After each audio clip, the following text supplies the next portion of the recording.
તે ન્યાયી માણસને કદી ઠોકર ખાવા દેતો નથી નથી નથી નથી ન્યાયી માણસ કદી ઠોકર ખાતો નથી, કેમ કે પ્રભુ ઠોકર ખાવા દેતો નથી.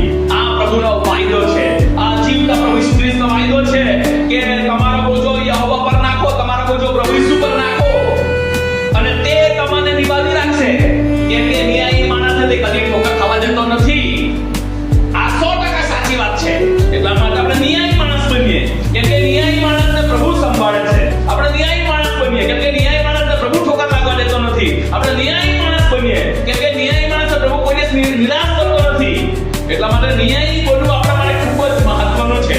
ન્યાયી બનવામાં ઘણો બધો લાભ છે, કેમ કે ન્યાયી માણસ કદી ઠોકર ખાતો નથી, કેમ કે પ્રભુ તેને ઠોકર ખાવા દેતો નથી. જો આપણે ન્યાયી નહીં બનીએ તો કાલે ઠોકર ખાઈશું, પરમ દિવસે ઠોકર ખાઈશું, 2 મહિના પછી ઠોકર ખાઈશું, વર્ષ પછી ઠોકર ખાઈશું અને જીવનમાં જીવીએ ત્યાં સુધી ઠોકર ઠોકર ઠોકર આપણે ખાયા કરીશું. જો આપણે ન્યાયી ના બનીએ તો, પણ ન્યાયી બનીએ, ન્યાયી રીતે ચાલીએ તો પ્રભુ ન્યાયી માણસને કદી ઠોકર ખાવા દેતો નથી. આ પ્રભુનો